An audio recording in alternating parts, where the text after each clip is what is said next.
ठीक से समझता हूँ। सबसे पहले तो मैं इस पुरस्कार के लिए आपका बहुत बहुत धन्यवाद अदा करना चाहता हूँ। साथ ही एक दो बातें मैं आपसे और शेयर करना चाहता हूँ। मेरे अंदर जो है मैं बहुत चीज़ें होती, इसलिए मैं यहाँ बैठ गया और मैंने जबरदस्ती आपसे माइक मांगा है, क्योंकि अंदर जो बात चल रही होती है ना, जो खुशी है उसको मैं आपसे एक्सप्रेस करना चाहता हूँ।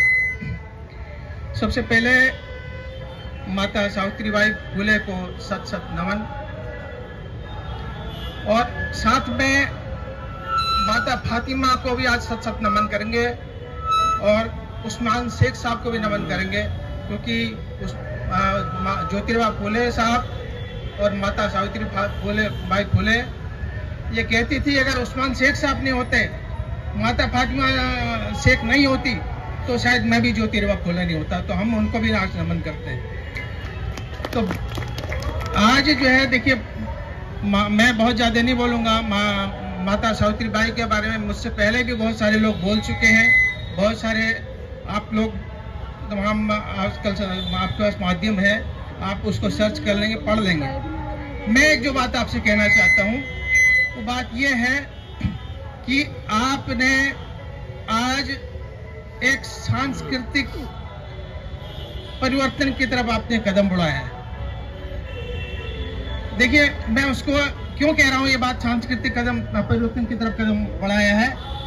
मैं आज यहाँ बहुत सारी माताओं को मैं देख पा रहा हूँ, इस वक्त चले गई हैं, जो अपनी माताओं को अपने साथ में लाए हैं, और बहुत सारी मैं माताओं को देख रहा था यहाँ जो अपनी बेटियों को साथ में लाए थे। तो ये बहुत बड़ा परिवर्तन है। ये बहुत बड़ा परिवर्तन इसलिए है कि हम आज अब अपनी असली माताओं को पहचानने लगे हैं। हम बहुत सारी माताएं जानते हैं, लेकिन असली माताओं को पहचानना हमने शुरू किया है। ये हमारी सांस्कृतिक पहचान है। और ये देखिए, हम आने वाले समय में हमारे पास बहुत सारी और माताएं हैं। हम क्यों बोलते हैं माता फूलन देवी को? बहुत सारी माताएं हैं। हमको इसी सांस्कृतिक परिवर्तन की तरफ बढ़ना है। हमको हमारे ऊपर जो गुलामी हमारे पर थोपी गई, वो गुलामी एक तरह से नहीं थोपी गई, ये हमारे ऊपर सांस्कृतिक गुलामी भी थोपी गई। हम सांस्कृतिक मानसिक रूप से गुलाम हैं। हम अपने जब सांस्कृतिक की तरफ बढ़ेंगे, अपने महापुरुषों की तरफ बढ़ेंगे, तो हमारे ऊपर ये गुलामी अपने आप चली जाएगी। मैंने इस बहुत खुशी की बात है, आज मैंने बहुत सारे लोगों को इस मन से जय भीम कहते हुए सुना। अदरवाइज क्या होता था कि अब किसी से मैं अगर जय भीम बोलते हैं तो पहले वो इधर देखता है, फिर उधर देखता है, फिर देखता है, फिर धीरे से जय भीम बोलता है। आज मैंने तमाम महिलाओं को देखा, वो जय भीम बोल रही थी। तो ये बहुत बड़ा परिवर्तन है, और इसी परिवर्तन की हमको जरूरत है। हम सांस्कृतिक रूप से बहुत समृद्ध लोग हैं। हमारी बहुत बड़ी विरासत है। हमारे समाज में ऐसे ऐसे महापुरुष हुए हैं जिनको हम अगर जान लेंगे तो हमारे ऊपर आत्मविश्वास, आत्मसम्मान अपना बढ़ जाएगा। तो मैं इस मंच को बहुत बहुत धन्यवाद अदा करता हूँ। आपने एक मील का पत्थर साबित है आपका देखे से।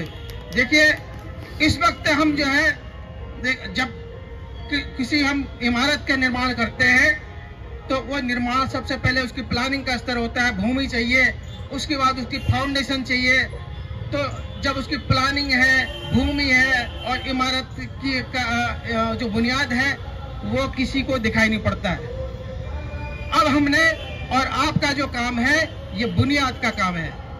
मैं याद करना चाहता हूँ, यहाँ जो है हम बाबा साहब के जन्मदिन की बात करते हैं, मैं याद करना चाहता हूँ आज से 10-12 साल पहले चेतराम साहब, एक जो है वो सागर साहब, रामलीला मंच में, रामलीला कमेटी का जो प्रांगण था, उसमें बाबा साहब का जन्मदिन मनाते थे।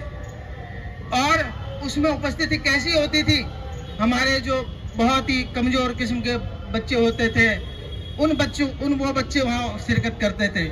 हमारे जो लोग थे, हमारे जो तथाकथित जो बाबा साहब की बदौलत जो लोग हुए, वो वहाँ बैठने में भी अपने आप को संकोच महसूस करते थे।